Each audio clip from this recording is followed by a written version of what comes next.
Good morning, everyone, and welcome to the European crossover webinar. As I tweeted out just a while ago, I covered my scalp shorts from this morning. I was selling up above 1304. Actually, I was selling at 1304, but even before then, I was selling 1295 and scalping out back and forth. And last time I jumped in, which I had tweeted out that level yesterday, which was 1282 and 1307. So I had limits at 1304. So, and I still scalped out of those, but got back in it again at 95, and I've covered my scalp shorts right here.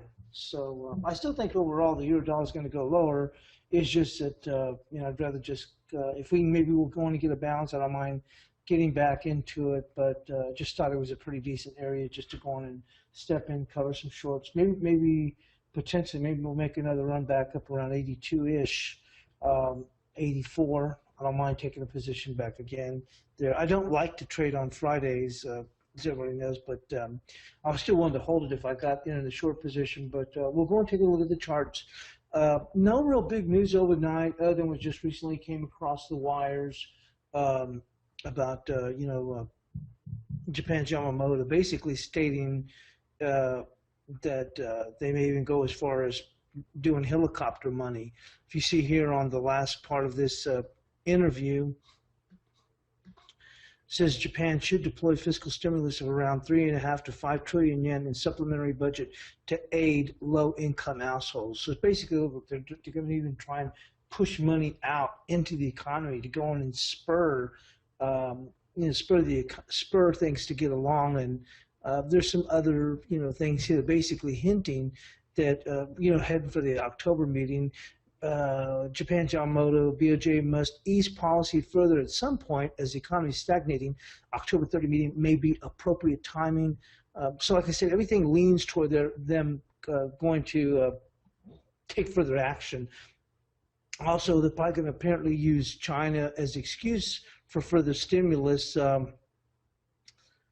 It says BOJ can hold off on easing next week, as it probably needs more time to gauge Q3 growth impact of China's slowdown. So all this is going to basically play into the necessity, or what they're going to push is the necessity to do additional stimulus. And at this point, I would expect that stimulus to take place, in October. Certainly not going to happen now, but I expect them to go on and take action at that time. Other than that, there really isn't any real news overall to speak of, which is one of the reasons I was more apt to going and let's see, where the heck are we now?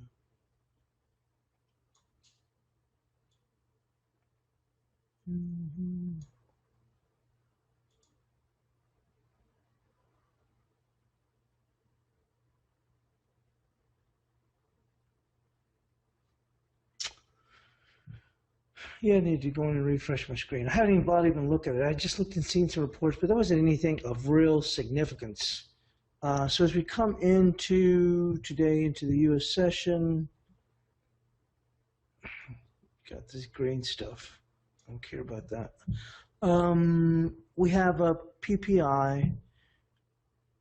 It's not huge, but it is of note. Oh yeah, and I forgot. We do have University of Michigan, which I referenced earlier in the week, and I mentioned that there's a good chance that this will come in potentially significantly lower. I know that the Reuters poll is coming in at, what is it, 9120? Let's take a look up here. Yeah, the poll's 9120. With the prior at 92.90, but I know that Capital Economics was looking for a far weaker number.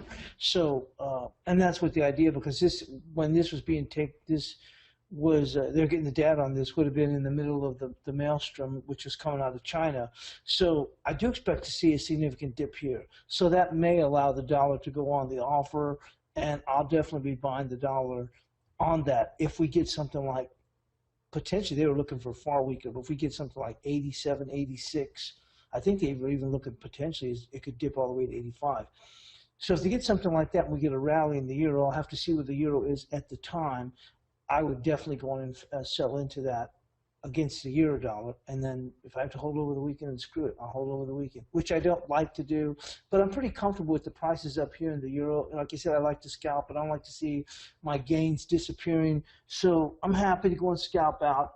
And like I said, I scalped in the mid, got out of everything in the mid 60s. We're currently at 1271, so we'll see how things go.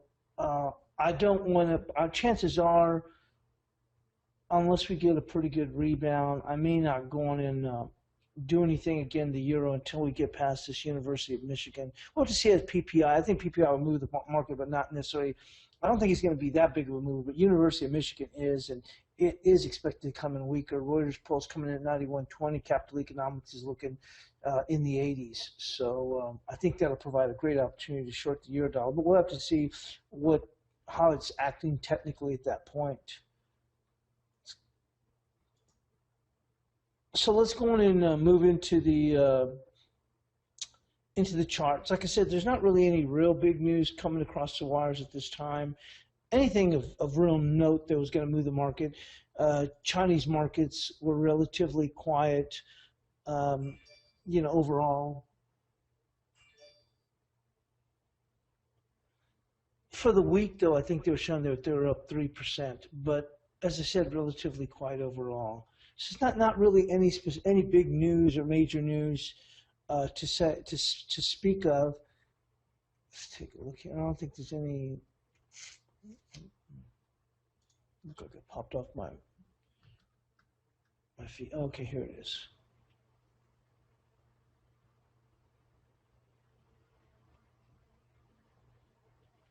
I don't know why I turn it slow, but I think it's my system and not the.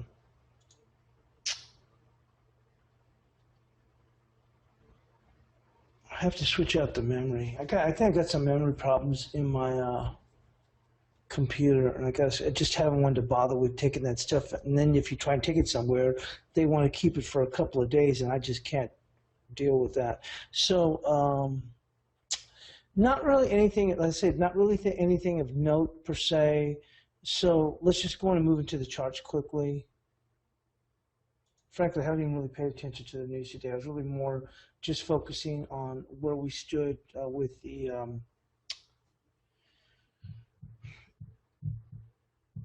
with my positions. Let me go and take this off. And we're just going to move into the charts.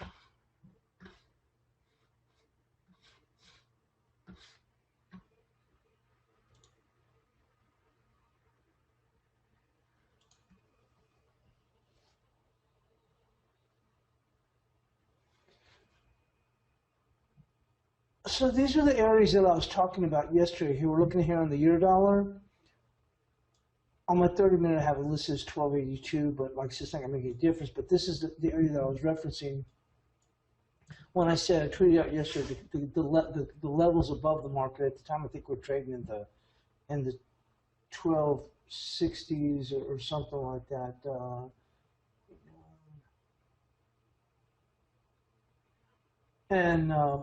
I mentioned on the 30 minutes, 1282, and there's a zone there. We can go and take a look at that. I mentioned 1282 and 1307. So this is where I was doing business yesterday, and obviously this morning as we made this run up here, and then we finally got up above and we got to that 1307. I thought we might even squeeze higher, and that was my concern also. But initially, like I said, when we got up here, I had my limit at 1304.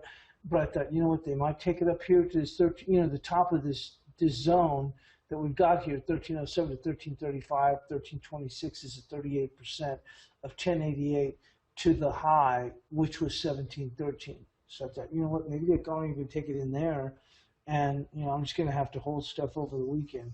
But it all came out okay. And then technically, when you look at this, and this is on a 2-hour chart, you can see that it looks like we almost have like two back-to-back. They're not really graveyard dojis, but they certainly would give you the idea that the market may find itself a bit under pressure, and we certainly did go and see that. And right now the market's just sitting here quiet. I do think that as we go into University of Michigan, I think that that's going to be key. I think that that will come in considerably weaker. I'm in line with what Capital Economics is looking at. because this is, like I said, the Reuters poll is only looking for a slight dip. I'd be surprised if it's only a slight dip in light of what happened with the Chinese, equity markets. So I would think that we would see a pretty good knock. And on that knock, that would go on and put the euro on the bid. And I think that that'd be a great area to step in, provided we can get a pretty decent reaction to that. Step in and take the other side. I mean, I'm not going to take the other side with size, because, like I said, I could make it potentially. I obviously have to look at what the downside is. So potentially, I could get stuck holding this into the weekend. I don't think you're going to see any real short covering, because I think the way the market was trading this week, really back and forth, people knew that basically it was trading ranges, and when people came in at the wrong time, they usually had to end up bailing out, or whether they're playing the long side or the short side. We talked about this. If you see this, I did a Periscope, because Periscope's now available on the with the landscape mode, and we'll go to the 30-minute. And if you saw that, I actually tweeted out a chart that we're breaking a trend line, but on Periscope, I showed the 30-minute chart along with the exponential moving averages that we had to buy. Now, I can't pull the trigger on a euro-dollar long. I just can't do it. Although my sister was telling me, hey, you got to get long. But I did use it as an opportunity to go and sell it. And I was indicating that, hey, look, you can't do business here, which was around, at the time, it was trading around 12.11. It was trading between 12.11 to 12.22, and it was doing a whole bunch of nothing. And it looked like it even failed. But I said, I'm not going to do anything at this point, and we'll switch into the 30-minute. Maybe some of y'all, caught it to the upside, which is great if y'all did. I just can't simply pull the trigger on the euro-dollar long. I didn't want to, like I said, I've tweeted out before, I'm just concerned that, going to go and see a trap door. But I did go in on the Periscope. You can see here on the 30-minute, we were breaking out. I tweeted that out also. I tweeted out, and then I turned around and subsequently tweeted out a chart on it saying we were breaking out on a, from the downtrend line. And we're trading here, and we're doing a whole bunch of nothing. It even looked like the market could fail. If you even look at this, take a look at this bar. It even looked like it potentially could be. Well, it's not on a super rally like a shooting star, but it certainly looked pretty sick as a dog right here. And I go and say, hey, look, we're on a buy. We're on a breakout. We're breaking out. And then when I did the Periscope, I referenced here that the exponential moving averages have crossed over, which is generating obviously a buy. But like I said, for me, I just couldn't pull the trigger on getting long the euro-dollar. And I knew it was going to be a tricky mess. I knew that there was a potential that we could work higher, but we could turn around and fall flat on our face. So there was no way I was going to go with this. But I guess if you had two, you had two confirming, indicators, in the sense that you had the exponential breakout here, and it broke out around, 1195-ish. So it wasn't like it took off like crazy, but once we got past the trend line, so you're breaking out of the trend line, you're holding above it, and you got the exponential moving averages going, and the Periscope, I said, you got to go on air on the side of letting the bulls, give them the benefit of the doubt. And sure enough, we just basically ripped some rear ends on the way up here. But on there, I said, I don't want to do any business until we get much higher, and I like this 1282. And so that was what I was scalping out back and forth, and even caught some in a little bit of the Asian session. And then I got up pretty early, and then here's where I started doing some damage right in here. And then my last was a limit, which I had it at 1304, and then I just covered it all here in the mid 1260s. So that's what we have here. Now, if you look at here, we're actually on a sell mode now. And we do have, this isn't a bearish engulfing candle by no means, but it's certainly rather bearish. I'm talking about on this 30-minute. And then you have this following bar. So it looked like the market was susceptible to a pullback. Now, that being said, you probably have a lot of people that were playing this thing from the short side at much lower prices, and probably were selling it in this area right in here into the 12s, low 12s. And, obviously got their fingers burned, but I think most of those people would have covered. It's not generally what I go and refer to, which I got from 50 pips, which is the Friday flows. I don't see that happening because the way that the market was trading overall for the week, and we discussed that yesterday, we had trading back and forth. They're trading back and forth in this level that everybody knew what we were. I kind of lost my train of thought. That we were trading in this range, and that was essentially the way to go and trade it. So I don't think anybody was, as I said during the week, and that was my concern. I don't think anybody was coming in with any real conviction ahead of the FOMC. It was just a matter of whether we would break out or not. But like I said, when we had these dips down here, like I said, I just could not absolutely, even when we came down to this 1142, and if you remember, that was a 61% retracement of the recent range, which I think was 1336 to 1088. But there was no way I could not pull the trigger on this. And you can even see, even when it found support, it was really having a tough time. So if some of y'all benefited, after we did the Periscope, here, then fantastic, good on you. But, I was just going to use any rally then to take advantage of it from the short side, which I did. But that's what we have here in Euro. As we come through the day, I think it's going to stay up near these levels. We get PPI. I don't think that's going to be a major move. It'll probably, dance around a bit. But I think they'll keep it bid going into University of Michigan.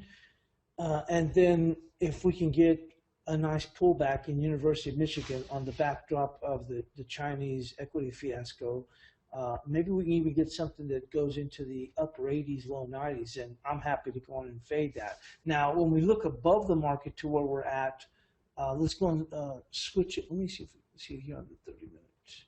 Yeah, because the 2 hour, because we had that big, huge thing all the way up to 117, it makes it a little bit tougher to see.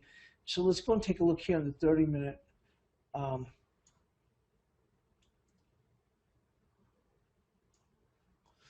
So this is the 1282 that I was talking about. Now on the band, if we want to call it a band or a zone on the 4 hour, it's capped up here at 1335. But when I look at here on the 30 minute, you can see how this plays out right here. You see. So coming back up,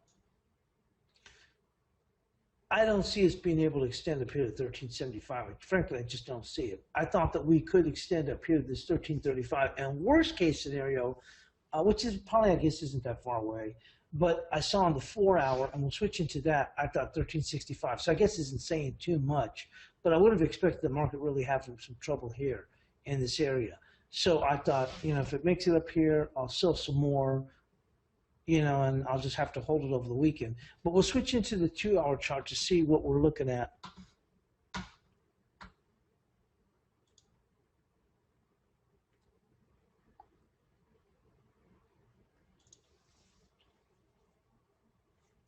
So when I was looking at it this morning, and I already had the, actually at the time, I was already short, I think from 97, and then I had the limit also at 1304, because I told you I was already scalping out. I already scalped out, I think 2 or 3 times already. And then when I saw us come back up here, I said, okay, look, well, okay, now looks like it's going to finally make it up to 1307. And I put that limit at 1304 because I wasn't even sure they'd even make it up there to that 07. And they did get a little bit past that. But as the market was holding steady in the upper 90s, I thought, well, maybe they, and it looked pretty solid up here above 13 initially. And I thought, well, if they're going to go and press it, they're going to come up to the top of this band, which is 1335. But then at the same token, I had the fib, the 38% right here. So, but at the same token, I thought, well, what's going to be the worst case scenario, or what I believe is the worst case scenario? Because I'm thinking if they push them higher, then they might squeeze a few more other people. And I thought it was a 1365, and you can see where I'm coming up with this 1365. You can see the market rallies, and it just stutters here a little bit. Not much, but it stutters a little bit here. And then you can see on the way down, this becomes support. And then they make another stab back up here. So I thought this is going to be my worst case scenario. I believe, like I said, there's no guarantees in this business, and sometimes you get clocked. But I try and look at everything. As I say, it's all relative. So I'm thinking, okay, from here, it wasn't like people are hardcore short.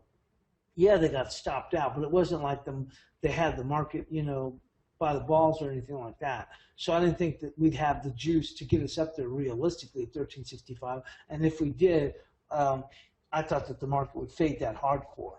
And like I said, I think that even though the idea is that the Fed won't raise, there's still that idea that potentially they could. And in that, no one's going to go and commit any real money. And so if we wind up here, I think it'd be like basically in the nosebleed seats. And there just wouldn't be much momentum behind the move to get us up there. We could go up to price, but I don't think it would have been supported with any real volume. And so that's what I was looking at. And so here we are. I think we made it up to 1310, I think. I don't remember. But anyway, so we pull back here. So this is what I'm looking at. And ahead of University of Michigan, I'm not really paying that much attention to PPI. Like I said, it sounds like a broken record, but I don't like to trade on Fridays. I mean, I do when I have to, but I don't like to generally initiate positions. But I don't really mind shorts up here when I look at the composition of the market, because it wasn't like the market got spooked and they thought we were going to, south of the border in a big way. They just thought that, they're playing the ranges, and then some people they were trying to sell up against this area, and then they got spanked a little bit. But not that anything of real substance where you get, as I said before, like 50 pips says, you get the Friday flows, where you get the market really stuck and it just keeps on going south of the border.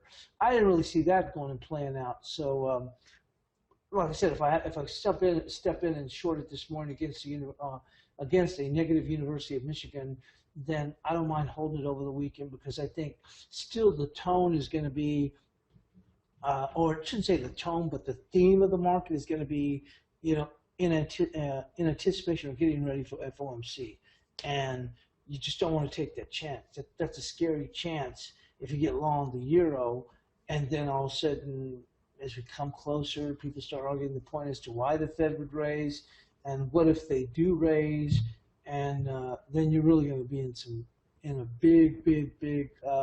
big hole. And that's why I think that the tendency, and that's why I try to incorporate those things. The tendency is going to be to factor in or be worried about the potential that the Fed does going in hike, and that's going to keep the market. It's going to, it may have a bid, but it's going to be a light bid. At least that's the way I look at it. Like I told you before, I trade off of the technicals.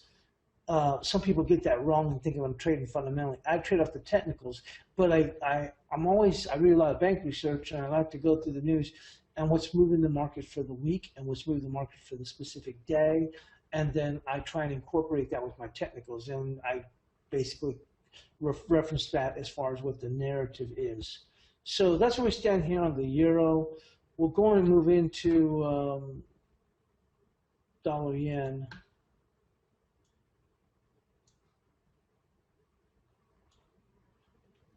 So I mentioned those comments from Yamamoto, and that actually got us a little bit of a bid.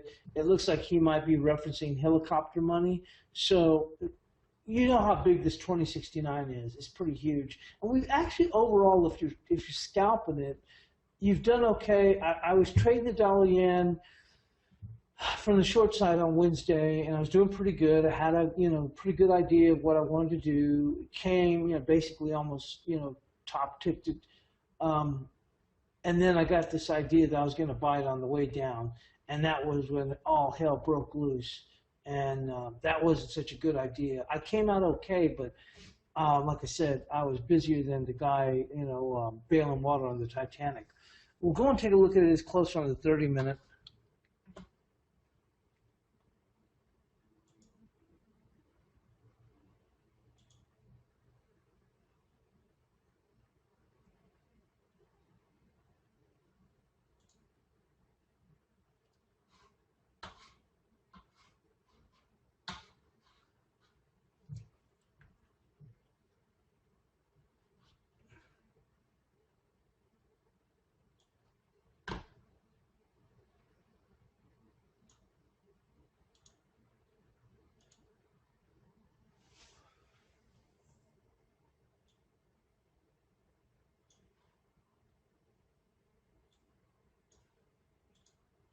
So you can see we've had some pretty good movement over here across the, dollar yen. And this is when I was mixing it up and getting short here. And then I had the real bright idea to go and buy this stupid F. And then I really got myself, into a little bit of trouble. But, I was able to trade myself out of it.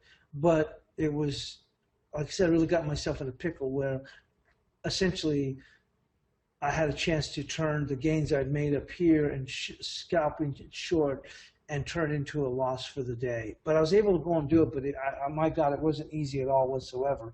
And I hadn't traded that much in that short a time since I can't even remember when. It's probably been about I'd say at least a couple of years since I traded that much in that short a time in that small of a range.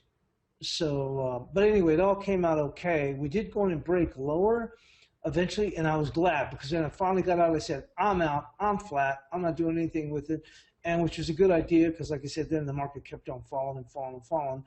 And then we had the machine tool orders, which basically pushed us to 120.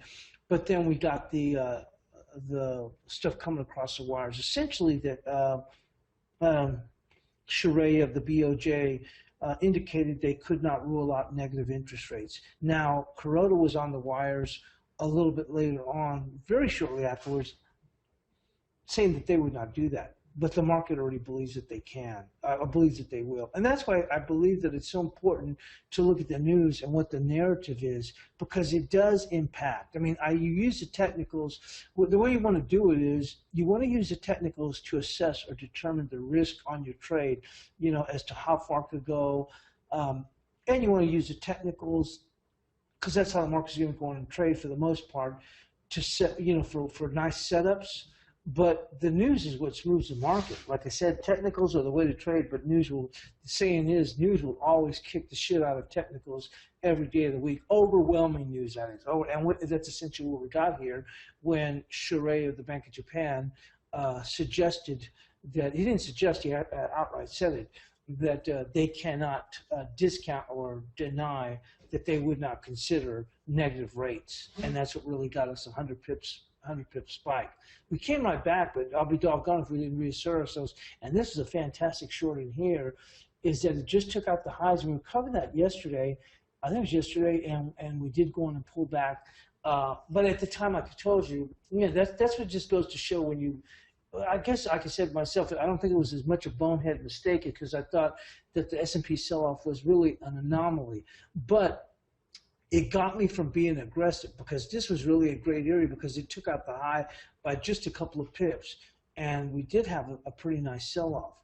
But to be honest with you, I'd already been, although I came out okay, I felt like my fingers had already been burned at the stove, and I wasn't about to put my hand back on the stove again, and probably should have, because this was a really great area because it had just taken out this high, and we were into the zone channel that I talked about. And I tweeted that out, and we even discussed it when it had gone higher. I said, hey, look, I'm not worried about it. I showed it at the end. My last position on that was at 21. I think it was 21.16 or 21.15. And I said, that was after it came back on scalping out. And I said, I'm not worried about it because we have 21, 23, 40 zone ahead of us. And I even said that's a stalwart. Well, when we rallied up here, we took out the high. This was really a fantastic area to get short. I hope some of y'all did, but like I said, at that time I was like, screw this. I'm just going to get back to just trading the euro. And, usually I can trade multiple positions and multiple markets because we talked about the crude oil and how it came down to our price here at 43.46. And we've been talking about that during the week.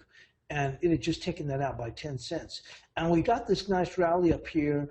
And I think this was on Periscope, and I was talking about the 61% was, I think it was right in here, right around 45 cents or something. And we had this 45.27, and I said, you know what, I think they're going to come back. They're going to make it up to this level. They hadn't gotten up there yet. And I go, and we should see a pullback. And I think we ended up seeing a pullback of, I think it was 75 cents. And it was in real quick order of, like I said, something like within 8 minutes or something like that. Of course, eventually we did go higher, and we ran out of gas up here at the 88%, which is also confluencing here with 46.01. You can see the touches resistance, support, support, support, and breaks down, then resistance. So it was a great fade, from this area. So let me take a look here. I think it's actually right in here when we were discussing that. No, actually, it was here. I'm trying to think what was it. But anyway, the reason I'm trying to get back to the point is that I will often go in and trade, obviously multiple pairs and multiple markets, even though I'm scalper day trading. But this week has been crazy, so I'm only focusing on FX. I was using the dollar, the crude oil as a proxy for the Canadian dollar, but because, like I said, everything was trading so crazy, especially that day on the Apple event with the SPOOs, is that at that point then I was like, screw this, I'm just going to focus on one pair. If I happen to jump on another pair, then fine. But as far as trading multiple markets in light of this fiasco crap that was going on, there was no way that I was going to go in and do that. So, but like I said, it would have been a great opportunity to step in and get short against the yen, because there was there's nice ranges in here. But as I said, what's his name, Yamamoto, is suggesting helicopter money. So we're probably going to have a nice bid, or a decent bid in the dollar yen that'll keep it from dipping too much further. And then as we go towards the October meeting, I think that we're going to eventually start pushing this market higher. But like I said, I'm a scalper, day trader. I'm not looking for trying to put on a position, looking for eventually 123 or whatever. But I just think that that's something you have to keep on the back of your mind. Ron says this caddy's getting ready to do some business. We had talked about this when they did the rate cut, and I said wait 36 hours to get a feel what's going to happen. And we went down to this bias pivot, and at the time we were breaking lower after the rate announcement. I said it's all about the bias pivot, because you don't want to get carried away when the market's either going up or down. And one moment.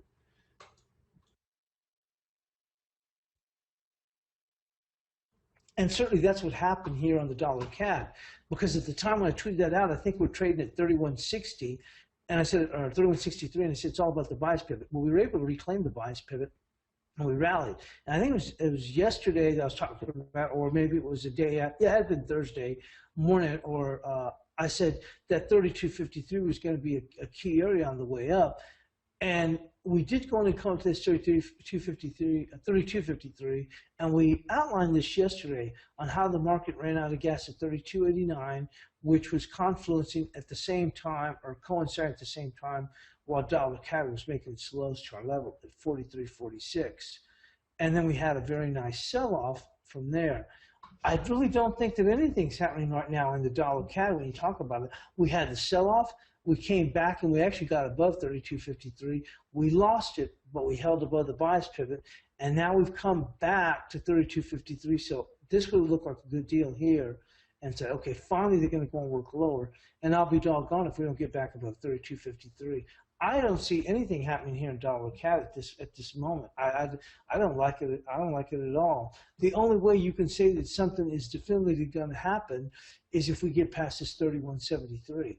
And when you look at it going into the FOMC, I would not be taking any action, because if the Fed goes and raises rates, this is going to go and take off. Although I think that the upside would be limited, it's still going to go and take off. So I don't see anything happening here in dollar CAD of any note. It's already time for the break time, so I'm going to go in and let's go in and grab a break, and I guess we'll pop into the gold market to post a chart.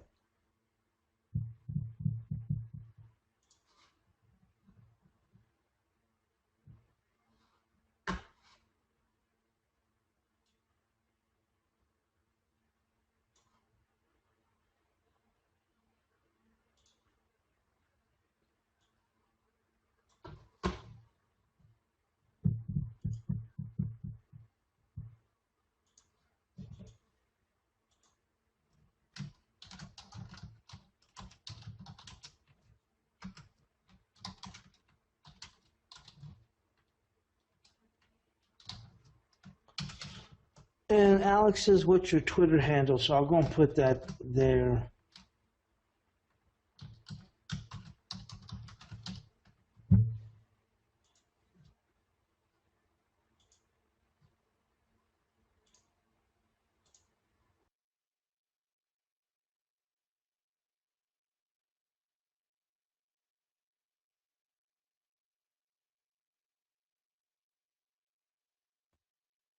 Okay, everybody, and welcome back to the European crossover webinar. We're just taking a look at gold here.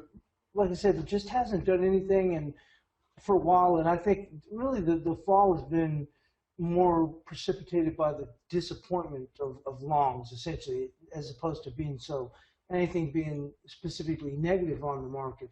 That being said, it's hard to see the dollar fading if gold continues to go on and work lower. But I think this, as I said, this is more along the lines of longs just being truly disappointed. You can see this 1115 area is pretty key right here. You know, it was holding the market here on the upside, and then it provided support, and again support, and now it's working as resistance here. But really the key thing on bringing up the gold, I guess just keep an eye on where it is right now, but also with the idea that as long as gold is going to stay under pressure, that takes out one of the legs on the stool as far as the dollar, you know, working lower. Doesn't mean at times you'll see these diverge a bit, but if gold was blowing and going up here, then you could see some further additional pressure on the dollar, but you're just not going to go and see it that with here. So that takes out one of the legs of the stool, as I was saying.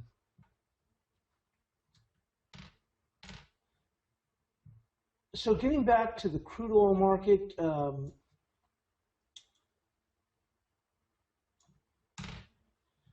you can see here all we did was come back to this trend line here. It's 45.87. We essentially have run out of gas here. I know that the EIA, was it survey or whatever it is, they're looking for a ton of supplies to be taken off the market over the next 2 years. But Goldman has a report that's actually catching far more attention, which is the thought that we're going to be going to $20. And that's actually taking the wind out of the sails for crude oil. Although the EIA report would have been, you know, positive, you would have thought. Market, like I said, I think it's just hard to get people back into this market. We've had a nice rally. You certainly can't go and deny that, but I just think, as I was stating before, I just don't really see it up here. I just think that we're going to have to go lower. And this is what I was arguing at the beginning of the week and why I was looking for 43.56. Now, you saw the 43.56 on the 30-minute, which I have on the 30-minute is 43.46, and that was our number to look at, and the market overshot it by 10 cents. But you can see the key, how key that level was, and that's why I felt at the beginning of the week they're still going to have to get down to this area. And we had actually ran out of gas, and then we finally made it here. And we had a decent bounce. We're starting to pull back again. I still think they're going to have to go ultimately do homework. I think that homework, before we can find something to bounce off of, is going to take us into this, almost a 42.5 before we can go in and move back, try and make another step up to the upside. But like I said, I'm not doing anything here in crude oil. FX has been so hot and heavy. Really, everything has been. But between FX and equities, it's been so wild that, I've got my hands full trying to day trade this stuff. And really, like I said, that's what I'm doing, day trading, scalping. So I don't have, I can't be stretched too thin the way I am sometimes because things are moving so fast, whether it's dollar, yen, or euro, or whatever's going on here. We can go back here into cable.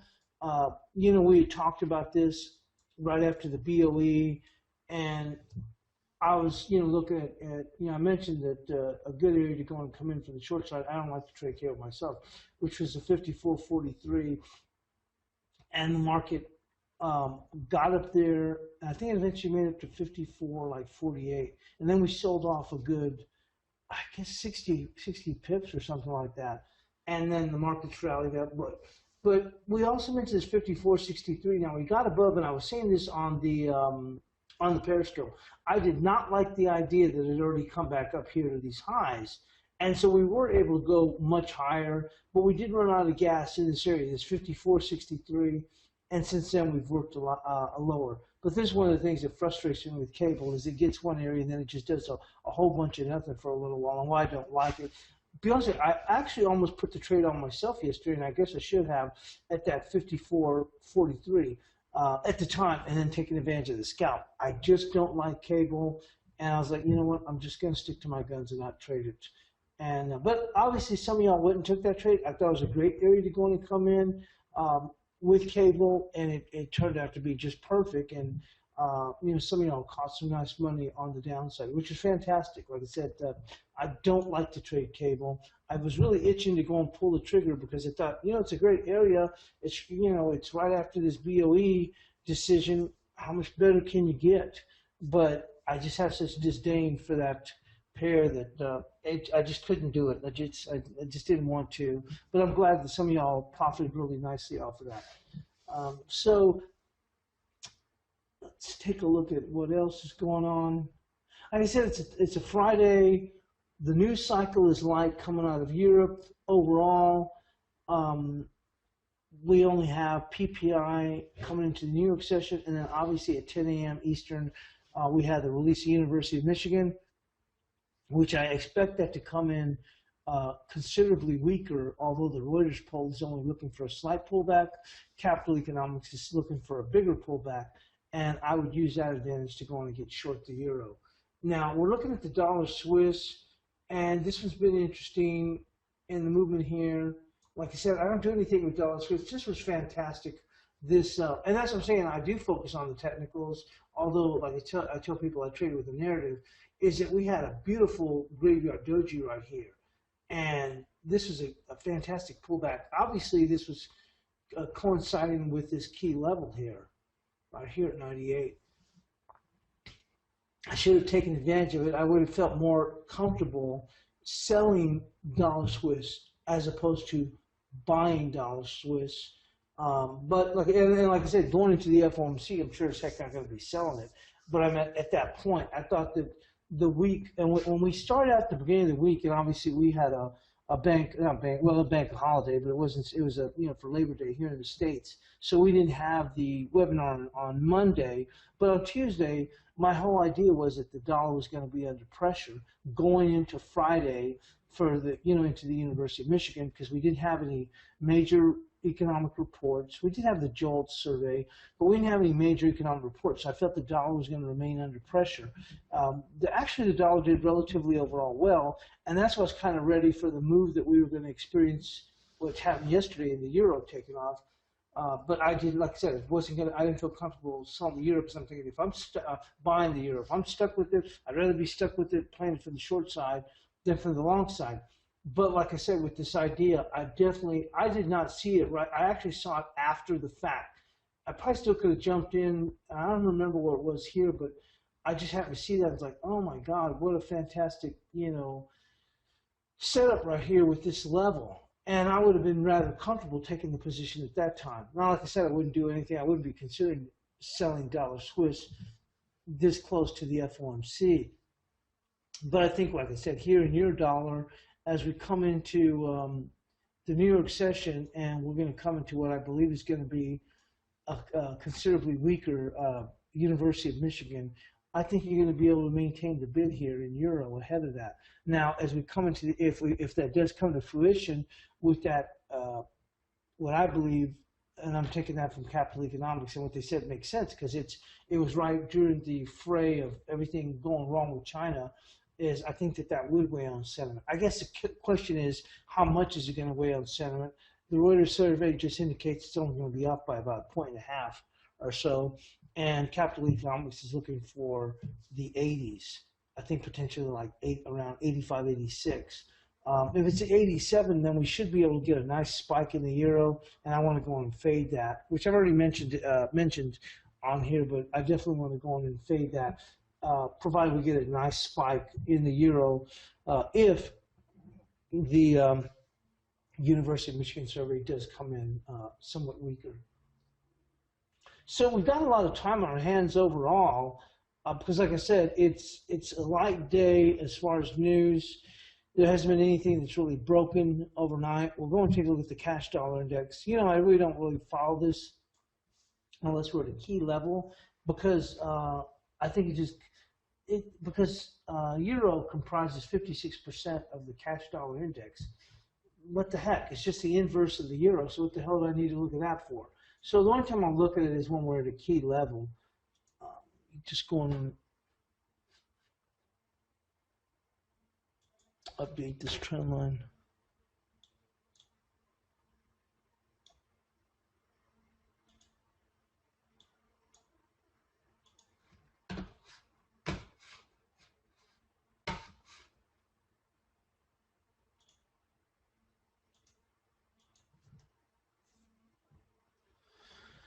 So you can see here where we broke lower. I wouldn't even look at this when the euro was breaking its downtrend line, which I tweeted that out yesterday because obviously we do have some people that have come in that weren't here at the beginning of the show.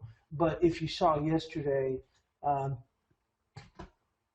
tweeted out. I actually had did a Periscope session, and we were.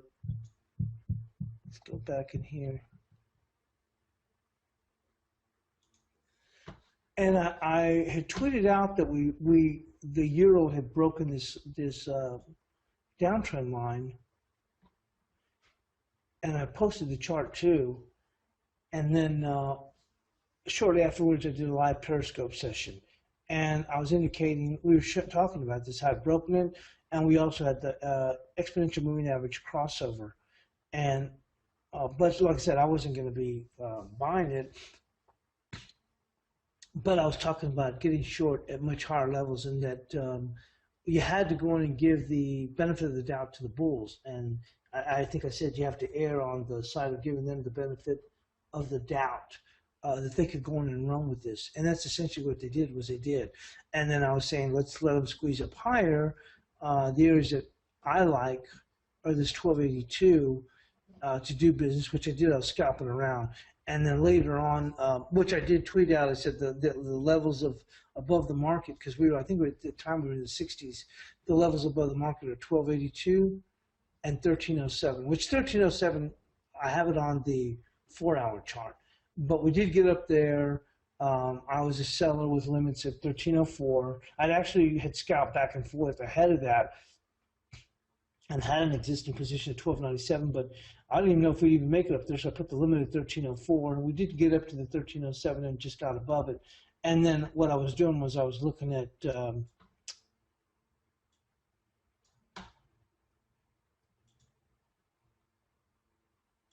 here on the 30-minute, and we looked at it on the 4-hour. I thought I was looking at potentially we could come to 1335, and of course we have 1326, which is a 38% of 1088 to 1703. This bigger range is 1282 to 1375, and you can see how that's playing out. But I really did not see that as coming about, because the market's not set up where you have a lot of shorts that we could squeeze a whole lot higher. And then you have the theme as we come into next week with the FOMC, and you have to weigh that risk that potentially they could go on and step in and ultimately raise. And I don't think they will. I've been against it. At this point, I'm not. I think that they ought to raise at this point in light of what the equity markets have been doing. It's going to sell off anyway, so screw it. Just go on and raise now. I think that they should raise. So I've gone and flipped the script on that in light of what the equities have been doing. That way you just get, they've been saying they're going to do it anyway. That way you get the uncertainty out of the way. Just rip the Band-Aid. So now I really think you really have to be concerned. And I think the market might start to look at that narrative as we come into the next week, is that maybe the Fed should just go in and raise. I bet you'll start to see that. Maybe they should go in and raise now, because we're just going to be held hostage until then. And I think that if the equities, like if the SPUs have been trading right now, like in the 1390s, I mean not 1390s, trading in the 1990s, 1980-ish, I'd be saying, yeah, you know what? Yeah, they should just, let everything calm down. Screw it. They've turned around and sold off 50 handles on Thursday. Screw it. Just go on and raise. I think it's better if they just go and raise at this point. Gary says the Wise Trader alerts are still not working. The message says I need a Forex feed or command feed. Yeah, you're right. I tried to log in myself to the chat room, and I sent a message to Blake, and I'll convey that when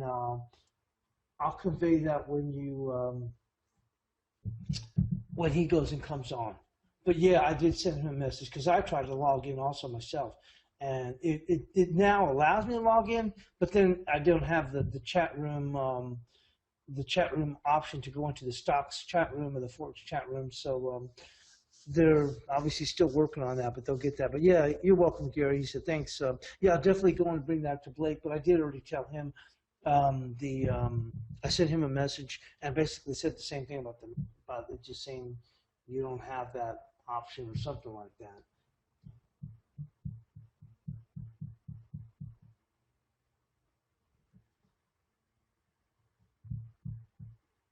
So let's see.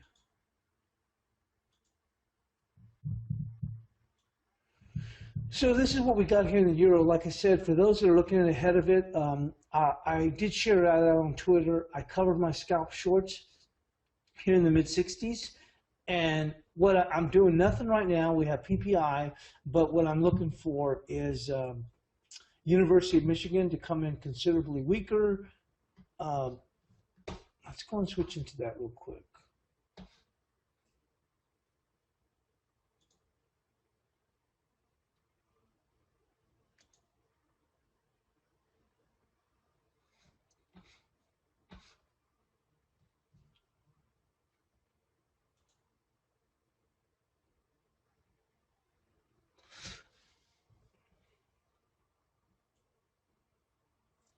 So here's the University of Michigan, and the prior one was 92.90, and the Reuters poll is 91.20. And Capital Economics is looking for a move into the mid to upper 80s in light of what happened with China. So my thinking is, I do believe we're going to see that. I don't know if we'll drop that low. Maybe we'll drop to the 87s. So let's switch back into the 30-minute.